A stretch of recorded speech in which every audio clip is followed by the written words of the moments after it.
Welcome to Matflix, video streaming from maternity experts. My name is Dr. Jenny Hall. I am the box set's curator at Matflix, a fellow of the Royal College of Midwives and a former editor of The Practicing Midwife. At Matflix, we bring together videos of talks from top maternity experts into box sets to support your continued professional development, study and revalidation. It is a perfect study accompaniment for midwives, maternity professionals, midwifery students and anyone thinking about a career in the maternity services. My job is bringing together the latest thinking area by area so you do not have to. Not only do you get the video of brilliant talks and relevant content in thematic box sets, you also get access to the audio version so you can listen on the commute or while you walk the dog. Plus links to the latest research in the relevant field, government policy documents, the presenter's PowerPoint and more besides. Sign up to Matflix now for the best video streaming from maternity experts.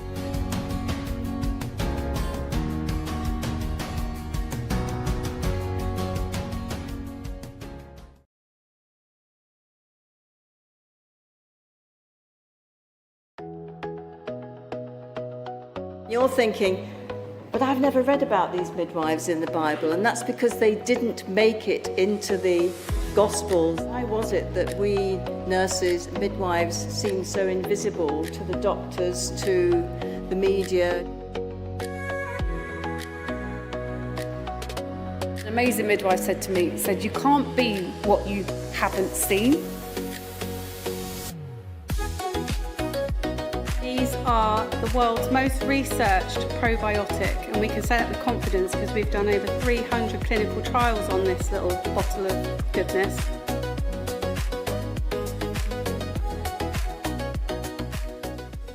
These awards, as you know, are a celebration of achievement, effort, change, innovation, management, insight, and the many other traits necessary to sustain a proud profession like midwifery and consistent services in maternity. We invite people to nominate a colleague or a student or a manager, whatever, where they think that person's real trailblazers. And it's really a celebration of all that's good in midwifery and maternity care. They recognise individuals, they recognise teams, management and educators.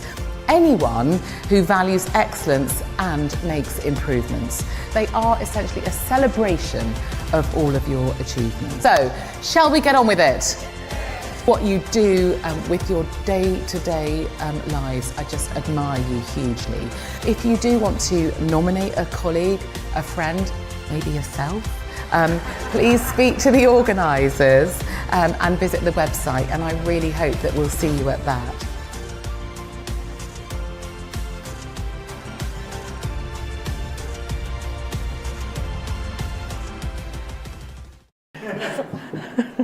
Okay, now the first award is... What's nothing, I don't know.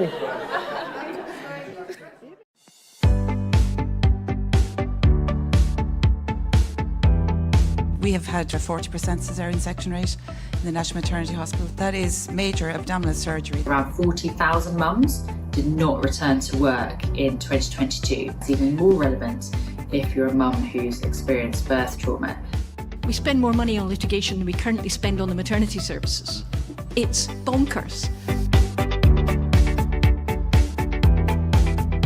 It's in all of our interests, and particularly the government, to improve maternity services. We can't achieve our mission unless we bring parents and professionals together. A revolution needs to happen. We need to start working together. I know it's a hard time, but for goodness sake, it's the best profession in the world. Be proud to be midwives, be proud of the job that we do, and continue to celebrate our successes.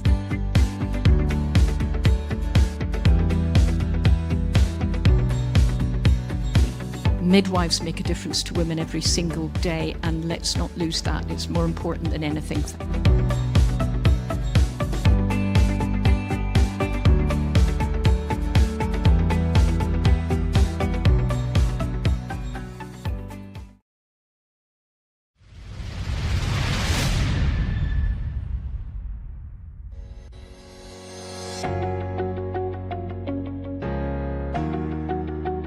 Welcome to Matflix, video streaming from maternity experts. My name is Dr. Jenny Hall. I am the box set's curator at Matflix, a fellow of the Royal College of Midwives and a former editor of The Practicing Midwife. At Matflix, we bring together videos of talks from top maternity experts into box sets to support your continued professional development, study and revalidation. It is a perfect study accompaniment for midwives, maternity professionals, midwifery students and anyone thinking about a career in the maternity services. My job is bringing together the latest thinking area by area so you do not have to. Not only do you get the video of brilliant talks and relevant content in thematic box sets, you also get access to the audio version so you can listen on the commute or while you walk the dog.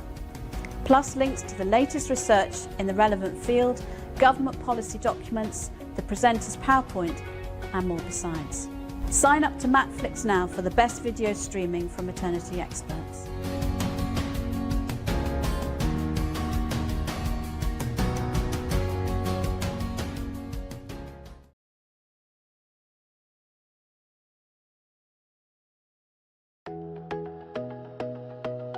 You're thinking, but I've never read about these midwives in the Bible, and that's because they didn't make it into the Gospels. Why was it that we nurses, midwives, seem so invisible to the doctors, to the media? An amazing midwife said to me, you can't be what you haven't seen. These are the world's most researched probiotic, and we can say that with confidence because we've done over 300 clinical trials on this little bottle of goodness.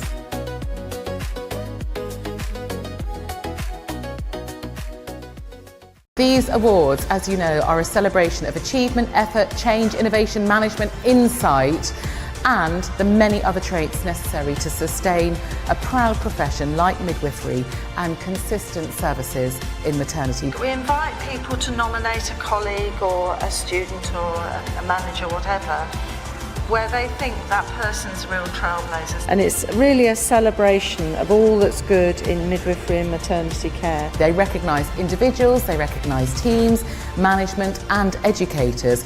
Anyone who values excellence and makes improvements. They are essentially a celebration of all of your achievements. So, shall we get on with it? What you do with your day-to-day lives, I just admire you hugely. If you do want to nominate a colleague, a friend, maybe yourself, please speak to the organisers and visit the website, and I really hope that we'll see you at that.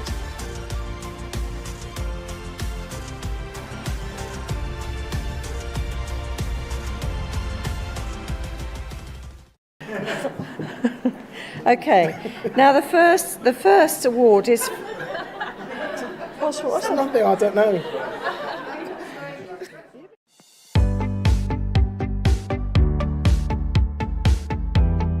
We have had a 40% caesarean section rate in the National Maternity Hospital. That is major abdominal surgery. Around 40,000 mums did not return to work in 2022. It's even more relevant if you're a mum who's experienced birth trauma. We spend more money on litigation than we currently spend on the maternity services. It's bonkers. That it's in all of our interests, and particularly the government, to improve maternity services. We can't achieve our mission unless we bring parents and professionals together. A revolution needs to happen. We need to start working together. I know it's a hard time, but for goodness sake, it's the best profession in the world. Be proud to be midwives, be proud of the job that we do and continue to celebrate our successes.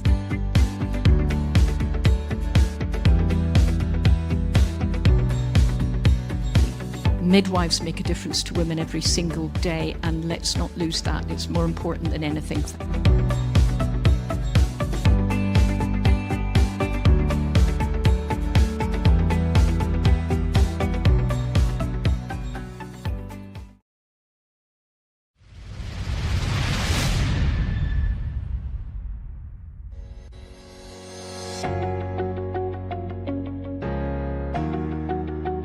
Welcome to Matflix, video streaming from maternity experts.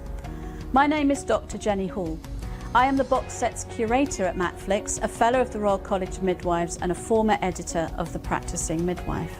At Matflix, we bring together videos of talks from top maternity experts into box sets to support your continued professional development, study and revalidation. It is a perfect study accompaniment for midwives, maternity professionals, midwifery students and anyone thinking about a career in the maternity services. My job is bringing together the latest thinking area by area so you do not have to. Not only do you get the video of brilliant talks and relevant content in thematic box sets, you also get access to the audio version so you can listen on the commute or while you walk the dog. Plus links to the latest research in the relevant field, government policy documents, the presenter's PowerPoint and more besides. Sign up to Matflix now for the best video streaming from maternity experts.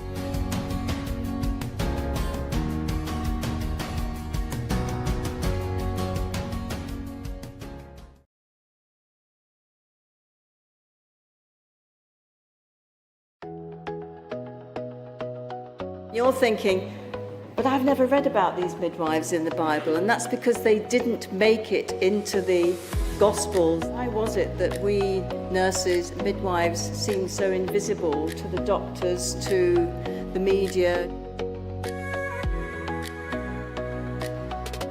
An amazing midwife said to me, you can't be what you haven't seen.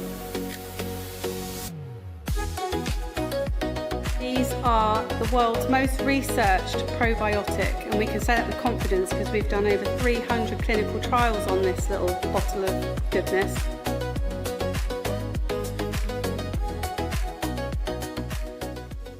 These awards, as you know, are a celebration of achievement, effort, change, innovation, management, insight, and the many other traits necessary to sustain a proud profession like midwifery and consistent services in maternity. We invite people to nominate a colleague or a student or a manager, whatever, where they think that person's real trailblazers. And it's really a celebration of all that's good in midwifery and maternity care. They recognise individuals, they recognise teams, management and educators. Anyone who values excellence and makes improvements. They are essentially a celebration of all of your achievements. So, shall we get on with it? What you do with your day-to-day lives, I just admire you hugely. If you do want to nominate a colleague, a friend, maybe yourself, please speak to the organisers and visit the website, and I really hope that we'll see you at that.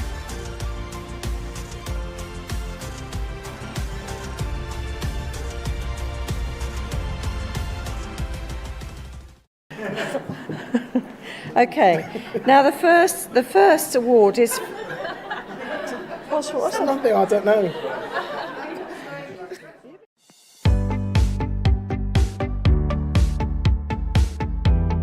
We have had a 40% caesarean section rate in the National Maternity Hospital. That is major abdominal surgery. Around 40,000 mums did not return to work in 2022. It's even more relevant if you're a mum who's experienced birth trauma. We spend more money on litigation than we currently spend on the maternity services. It's bonkers. It's in all of our interests, and particularly the government, to improve maternity services. We can't achieve our mission unless we bring parents and professionals together.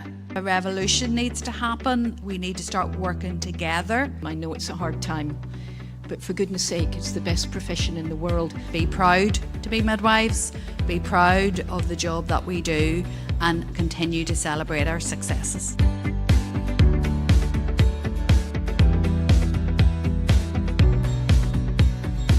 Midwives make a difference to women every single day, and let's not lose that. It's more important than anything.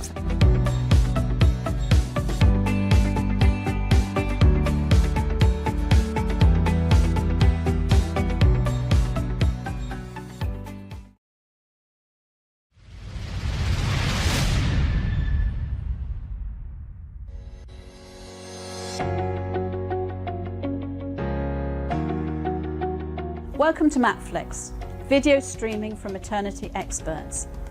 My name is Dr. Jenny Hall. I am the box sets curator at Matflix, a fellow.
Good evening, everyone, and welcome to the Maternity and Midwifery Hour, coming to you from Scotland.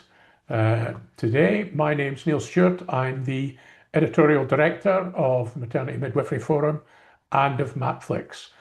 Sue MacDonald, your regular presenter, along with very large numbers of the leading midwives in the UK, are currently in Lisbon in Portugal at the International Congress of Midwives, which is meeting there all this week. So tonight we're going to do a short program looking at some of the challenges that are coming up in the next few weeks for midwifery, looking at them from the point of view of public policy, the attitude of women to childbirth, and the attitude of many women and government to maternity and midwifery. So before then, I'll start off with my moment of the week. Not surprisingly, it was Scotland winning at the World Cup, which we have not seen for over 28 years. So that's my cheerful note. I could hear people running around the streets at 4 in the morning. But enough levity. Next week, on the 24th of June, is going to be quite a big day for midwifery in the UK. We are expecting and are promised the next report from Donna Ockenden on what has been happening in the studies she's been doing at Nottingham University Trust, looking into their maternity services. We have some idea from the Panorama programme and from other news coverage that it's going to be painful for maternity services, but also for midwifery. And if it follows the pattern of other reports, Morecambe Bay, Shrewsbury and Telford, East Kent, Nottingham, then it's likely that it will be dwelling on a great many maternal deaths and stillbirths and a very long tail of trauma. We are also expecting, although it's not got a firm date, the report from Baroness Valerie Amos. You will remember that last summer, Wes Streeting promised quick action on maternity services. He set up a task force and he initiated a review. Everyone expected it all to be done and dusted before Christmas and the task force to be implementing it. Well, it's been put off and been put off. And now he is no longer the Secretary of State, but I think it's still likely that we will see Valerie Amos's report. In other news, the International Confederation of Midwives has a new president. So everyone is welcoming Alison Eadie, who is the Chief Executive of the New Zealand College of Midwives and a prominent international midwife in her own right. She takes over on Friday, so watch all your social media for ideas and comments as to what she's planning to follow up. An interesting story in the media this week was a long interview on The Rest is History with Paul McCartney of the Beatles, where he discussed the fact that his mother was a midwife. And if you're interested in his new album, one of the tracks, The Salesman and the Saint, is about his father and his mother. And it's about his mother as a midwife. And there's quite a moving description of how his midwife mother operated in those days. And he describes late a winter night in deep snow, her putting her bag on the back of her bike and cycling off into the suburbs of Liverpool. And it's on YouTube. The rest is history, and it really is worth a watch. Now, this is the 24th of June is the International Day of Women in Diplomacy.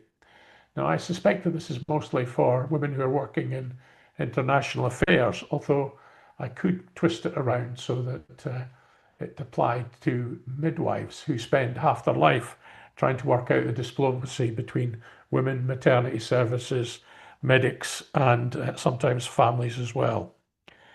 And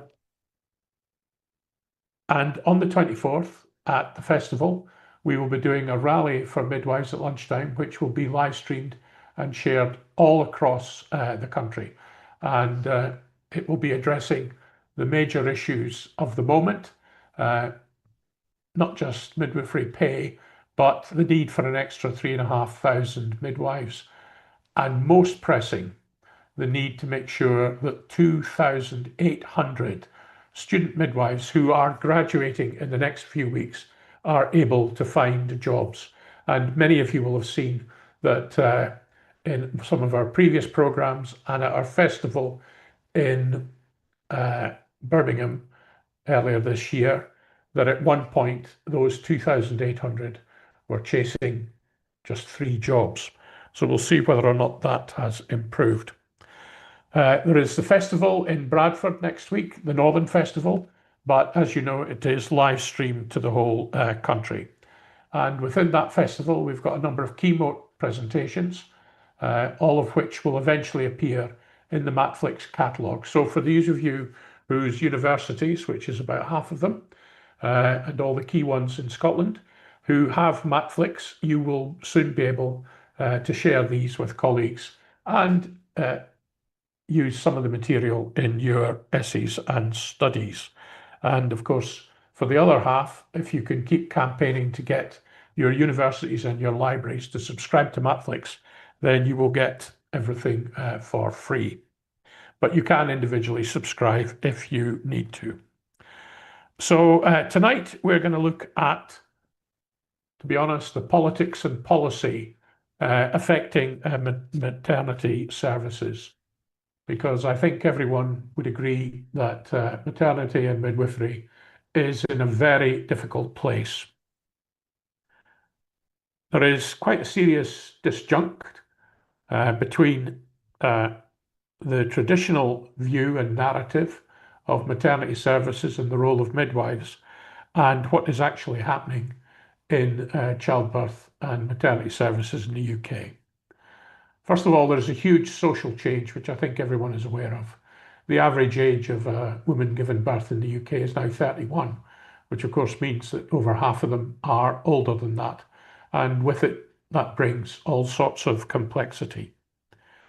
90% of women still say that they would like to have children, but there is still an embedded belief that medicine and midwifery services can enable them to have children later and later without them fully understanding the implications of all of that.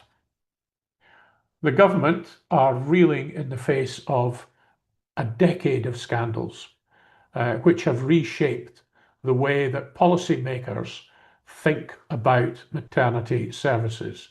This has been driven by the safety failures and mistakes and the scandals that have come out of Morecambe Bay, Shrewsbury and Telford, East Kent, and soon, no doubt, a similar pattern will emerge from Nottingham.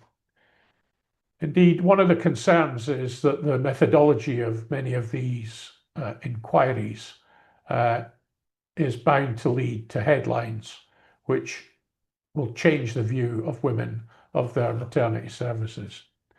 Even though 80% of women say that they are satisfied with their experience of childbirth, that still leaves 1/5, 20%, who are not.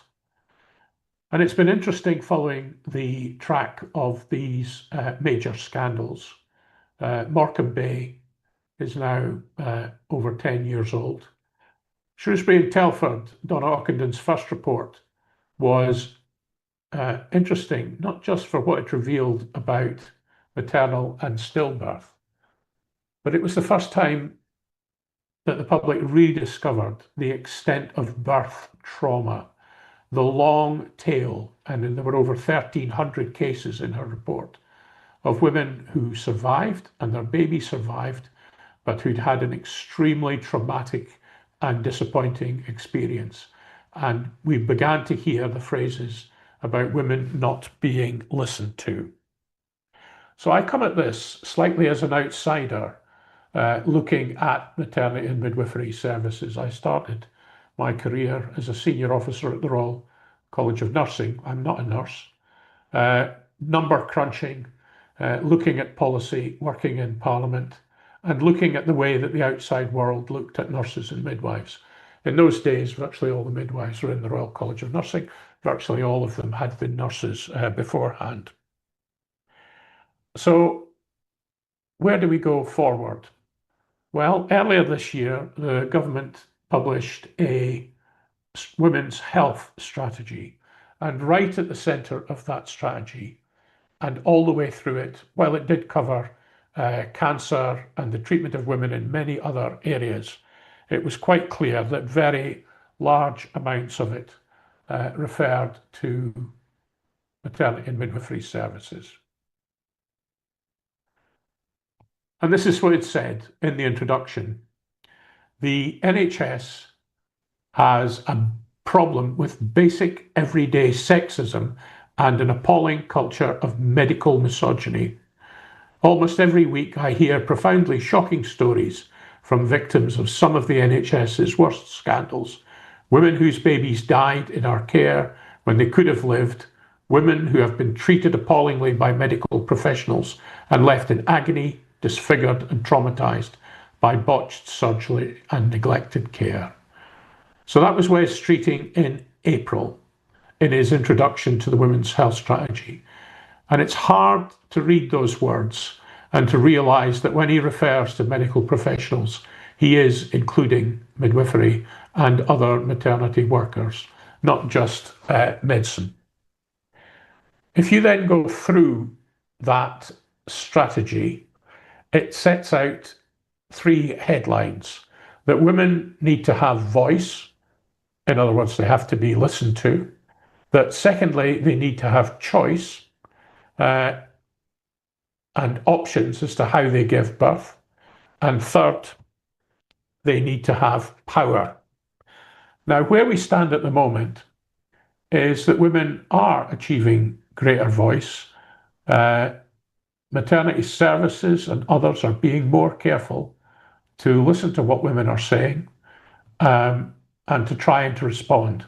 But there will always be, and there still are, and there will be next week, a string of news stories, the core of which will be that the woman was sent home, the woman wasn't listened to, her symptoms weren't recognised, it was put down to anxiety or panic, and she was sent home. And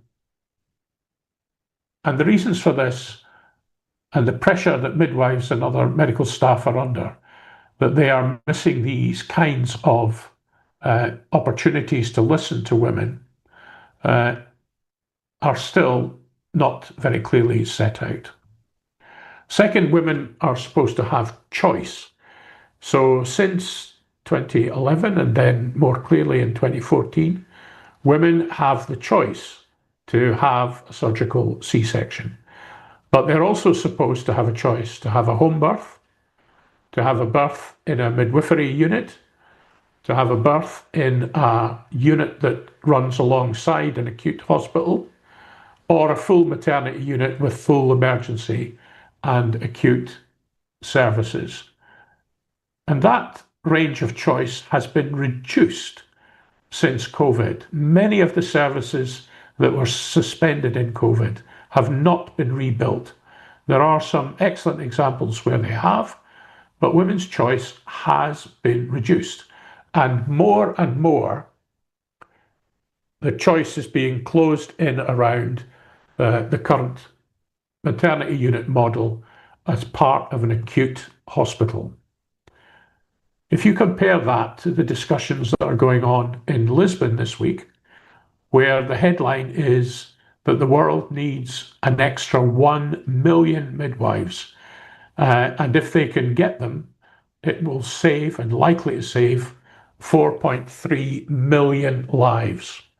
Since the year of the nurse and the midwife, there have been dramatic changes across the world. There has been pushback in many areas, but in parts of India, across Africa, across the Middle East, the adoption of midwifery first policies has begun to ensure the engagement of pregnant women with professionals, properly trained services, and they are beginning to see their statistics move forward quite dramatically. So many of them are beginning to experience choice as opposed to just home birth. But choice in this country looks as though it is being narrowed. But the one choice that is exploding, and whether it's a choice or not is a matter of some debate, is the choice of C-section. Now, the choice of C-section has risen, or did rise, to about 15%. Midwives and consultants talking to the women, looking at their risk factors, age, comorbidities, diabetes, you can make the list. And about, the last time I looked at the big figures, about 90,000 or so were opting for that choice. And yet, as women go into maternity units, in the same year that 90,000 had a planned C-section, it turned out that another, on top of it, 121,000 had an emergency C-section. And the explanations as to what is happening in those, I was going to say 2, 3 or 4 days, but in fact, Dr. Bill Kirkup points out that the average stay in maternity units has dropped below 2 days. Get them in, get them out, seems to be clear the beds, seems to be the motivation. So there is something quite big going on. On the question of power, how much power women have to demand particular kinds of care, not just during pregnancy, but afterwards. Well, there are some improvements on all of that. Women are being given more power and more support, especially around early issues like miscarriage. A lot of proposals to improve the support of women who've had miscarriages in earlier stages of pregnancy. But power around the actual time of childbirth, admission and control at that point seems to be weak, and many plans are obviously being overturned. And power after childbirth in postnatal is being seriously weakened, and in many cases appears to be relatively absent. Women's power has made sure that after 8 weeks, a woman is meant to see a GP, not a midwife, to have their mental health checked, because the issue of mental health has been discovered by the policymakers, and the realization that many of the women who died up to the end of the first year were dying at their own hands through suicide and because of mental health reasons. But it's all very uneven. It also says in the women's strategy, and this doesn't just apply to maternity, that one size does not fit all. And yet we seem to be drifting towards one size does fit all. Everyone being driven towards maternity units attached to acute hospitals. So the dilemma is, how can maternity services and how can midwifery bring back voice, choice and power? And how can they stop what's been going on, the blame culture that's referred to constantly in reports between midwives and other professions, between midwives and women? And I think some of the answer lies in the report of Mary Renfrew, which was done in October 2024 on Northern Ireland. And although it was a Northern Ireland report on safety, they took the opportunity during COVID, and funnily enough, the absence of a government in Northern Ireland, to do a wide review and include UK-wide statistics and look at how you could build a maternity service that gave voice, choice and real power to women. And I commend that. But she does make the point, there is no quick fix. This will take years to put right. It's been going wrong for years. Resources are concentrated in the wrong place, and it's going to be very difficult. So one of the things that we're doing, and I'll sort of finish on this, is we are having a rally for midwifery on the 24th. It'll be recorded, it'll be live streamed. You can watch it on your phone, you can book out a seminar room, and you can vote on the poll. The poll should be available in the chat. It's certainly available on the Maternity and Midwifery Forum. And it's looking at what kind of slogan or demand might be added to the demands around pay, about 3,500 extra midwives, about employment for all the student nurses, and closing the salary gap between universities and NHS, which is doing such damage in the education sector. What kind of slogan can make sure that midwives and the women's movement, if such a thing still exists, are pulling in the same direction and not banging heads against one another in the way that's been happening for the past couple of years? And the slogan that has been suggested is "No pregnant woman sent home." And this is quite controversial, and what we've set out are a whole series of arguments against and for that you will hear amongst it. I think it's worth looking down those and making your own mind up how to vote on it. And if people are not happy with it, we're certainly not going to adopt it. We're not that kind of forum. But take a look at that, because the dilemma is that unless midwifery objectives and midwifery language are aligned with what women expect in the years going ahead, that gives them voice, choice, and most importantly, power. Because without power, people will find that they don't have the voice and the choice that they hope. There is some interesting work around Martha's Law, which applies across the whole of the NHS, and it should apply in maternity as well, where they are claiming that hundreds of lives have been saved. And that is something that can make quite a big difference. But the resource changes that are needed to reconfigure maternity are quite significant. So I always end these things by reminding people that although we have an acute medical model in our hospital services, women who are having children are not ill. It is not a disease. The great many of them will have perfectly successful natural vaginal births. We know that women can have babies anytime between 38 weeks and 42 weeks in a perfectly ordinary way. We know that in Israel they keep statistics on all of this. We know that midwives often ask somebody, were you late? Was your mother late? trying to see if there is any genetic pattern. But the configuration of services now is so frantic, so built on an emergency model, that something is clearly going wrong. It is likely that when the next statistics come out, it will be officially the figure in the UK that over half the women are giving birth by surgical C-section. And this is not something that is widely understood, or how we have got here, or what are the consequences of it. The stillbirth and maternal death statistics have stalled and are going backwards. So there are some very serious questions and big reforms that need to be taken. And we are trying to find ways to help midwives have their voice. So I'll stop there and I'll take any questions or comments. Please put them in the chat and they'll be forwarded to me. And we will see what's coming up. So let's just have a look. What if the pregnant woman, this is Sarah Johnston, thank you, Sarah. What if the pregnant woman does not want to be sent home, but to be allowed to stay at home to birth their baby?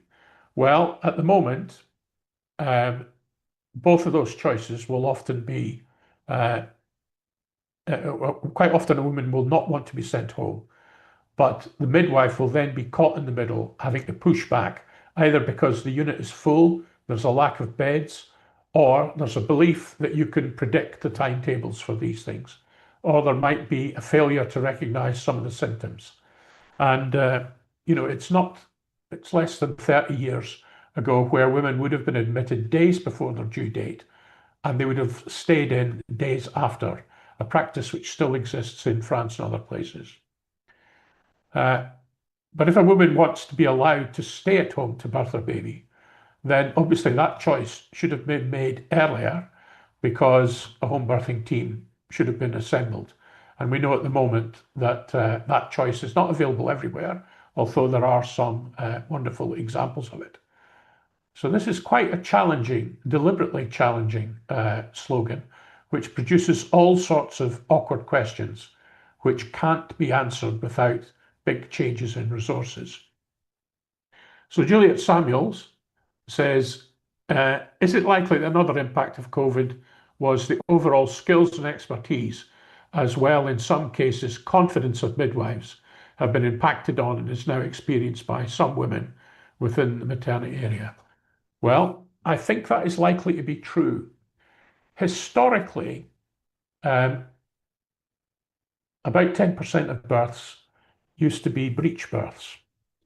And in 1970, whether it was due to legal pressure or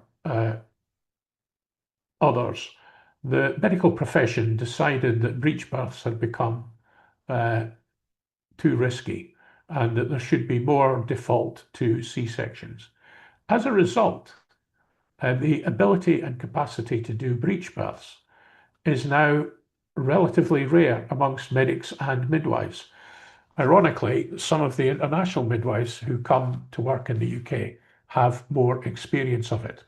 And I think Julia is right that some of the confidence of being able to operate, whether it's home births or in midwifery units, is reduced if you're working in an environment where you're not practicing that on a regular basis.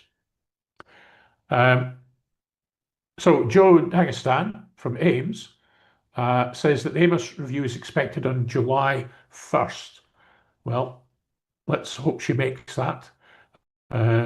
That's quite good, but it reinforces the point that within a week, from the 24th of June to the 1st of July, we're going to have a crescendo of issues around maternity, and midwifery and its leaders need some answers that go a bit further than more pay, more people, and the urgency of students.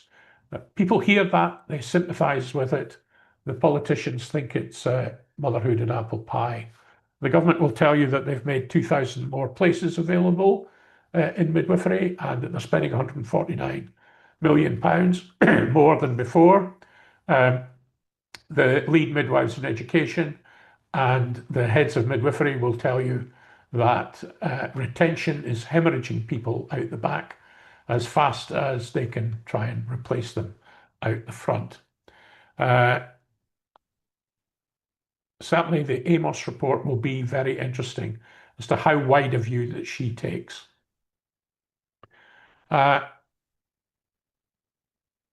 What can be done to reduce SC, C-sections, I think you mean? I'm not at all clear. I think the important thing is that we have to ask the question, what is happening in that short period? What is happening that overturns the planning of the women and the considered professional view of the midwives and doctors who have persuaded women, mostly persuaded women. There are obviously women who are doing C-sections by choice, but most of it has been on medical advice and considered advice. And I know that from, well, not my own experience, but obviously my wife's experience. And a lot of people may change some of their choices, but the numbers are so huge and the costs and the demand on resources are so huge and now so far ahead of what is happening even in America and other parallel countries. So we've hit 44% being delivered by C-sections. America is at 32%. Even they have begun to consider what has been happening in the changes of method of birth. To be that far ahead is a matter of some concern. Now, Sarah Johnson says she's got a reservation about the slogan, is that it completely ignores the woman who would like to have a home birth. My concern is that in the first instinct is to cut home birth service, which reduces skill. I think that is a good point. These are the dilemmas. These kind of slogans are always blunt. They're always in an absolutist form. What is interesting is that so many of the reports of tragedies and stillbirth constantly comes up with the woman being sent home, not being admitted. This slogan doesn't transform everything, but it puts tremendous pressure or asks a question. But Sarah is quite right. And I've had this from other people. Does this diminish home birth? Does it restrict the idea of continuity of care? Will it undermine midwifery-led units, a lot of which are under pressure anyway from the bean counters? And will it result in reduces skill building in that area? And again, that is the debate that needs to be had. Joe says, good choice of topic, Neil, thank you. I don't like the slogan, but we do need to talk about an overhaul of early labour care. Yes, Joe, fire away alternative slogans. As a young man a long time ago, I remember being in the room when all of us in anti-apartheid decided that we would change the slogan to Free Nelson Mandela from End Apartheid Now. At that time, Nelson Mandela was regarded by Mrs. Thatcher, by half the government, as a terrorist. It was not a popular choice in the beginning, but as a method of leverage, it was a demonstration of how some of these blunt slogans kickstart a much wider discussion, and perhaps much wider than we'll get from the reports that we're going to hear in the next few weeks. And Joe also says there never was a consensus on what the system did or didn't do to women in this period. The recent technological fix of new triage system was never going to cut it. And certainly the pushback against telephone triage is quite strong. I'm not sure where you think these mothers are going to stay in a unit of 6,000 births. There's absolutely no capacity to keep all the mothers in. Some women would want to stay for the length of the pregnancy, which would not improve any outcomes. You would medicalise all mothers. Well, I spent last summer in Helsinki with the International Council of Nurses and Midwives.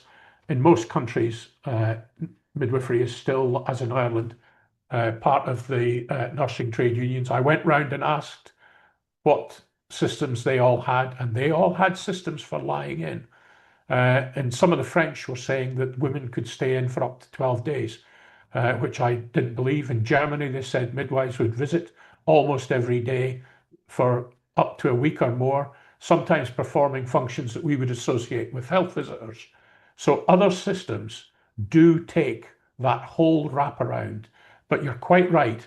It is absolutely not available at the moment for people to have a room, to be nearby, to be able to be seen, etc. But that's a function of the system having its choices reduced. And I think even some leading medics are surprised at the short stay times.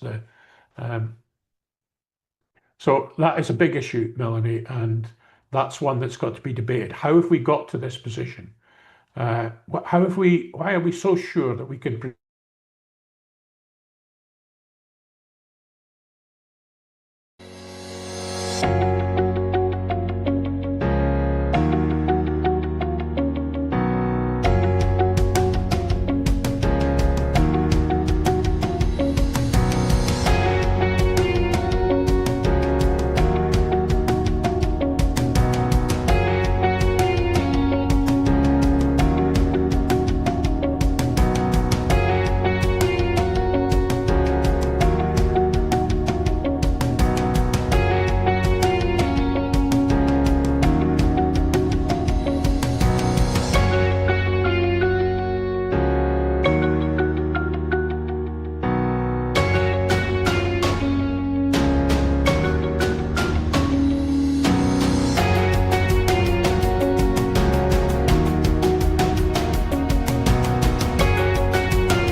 So everyone, I think we'll finish there.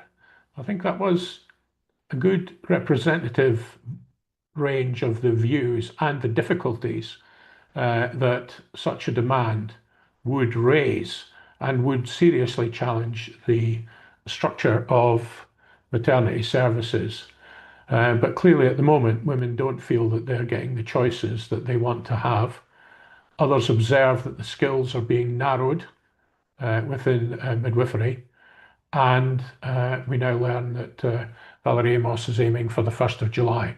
So it's going to be a roller coaster 2 weeks for midwifery. And hopefully there can be some positive outcomes. But I think the message is we need to find ways to answer the questions that women are asking in a way that they feel gives them voice, choice, and power. And at the moment, I don't think they do. So there is a poll out there if people would like to vote on it, and we'll see how it goes forward. And we've had some other suggestions for alternatives, and this is the kind of crowdfunding that works, crowd sourcing that works well. If you have other ideas for slogans or formulations of words that will align the practice of midwifery with the aspirations, aims, and values of modern women, then let's put it in there until we find something that gets everybody marching in the same direction. So thank you very much. This will be available in Matflix and across all our platforms. So from me, good night, and speak to you soon.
Welcome to Matflix, video streaming from maternity experts.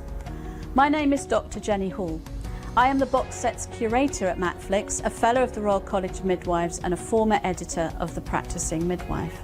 At Matflix, we bring together videos of talks from top maternity experts into box sets to support your continued professional development, study and revalidation. It is a perfect study accompaniment for midwives, maternity professionals, midwifery students and anyone thinking about a career in the maternity services. My job is bringing together the latest thinking area by area so you do not have to. Not only do you get the video of brilliant talks and relevant content in thematic box sets, you also get access to the audio version so you can listen on the commute or while you walk the dog. Plus links to the latest research in the relevant field, government policy documents, the presenter's PowerPoint and more besides. Sign up to Matflix now for the best video streaming from maternity experts.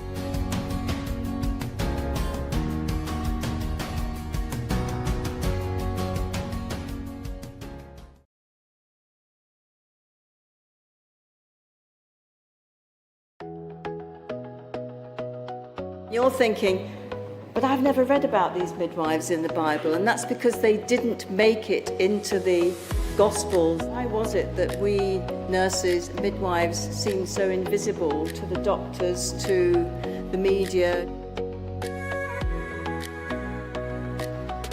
An amazing midwife said to me, said, "You can't be what you haven't seen."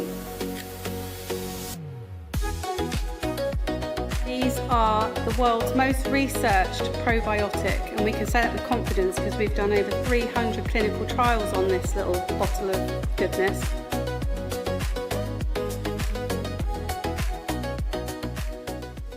These awards, as you know, are a celebration of achievement, effort, change, innovation, management, insight, and the many other traits necessary to sustain a proud profession like midwifery and consistent services in maternity. We invite people to nominate a colleague or a student or a manager, whatever, where they think that person's real trailblazers. And it's really a celebration of all that's good in midwifery and maternity care. They recognise individuals, they recognise teams, management and educators. Anyone who values excellence and makes improvements. They are essentially a celebration of all of your achievements. So, shall we get on with it? What you do with your day-to-day lives, I just admire you hugely. If you do want to nominate a colleague, a friend, maybe yourself, please speak to the organisers and visit the website, and I really hope that we'll see you at that.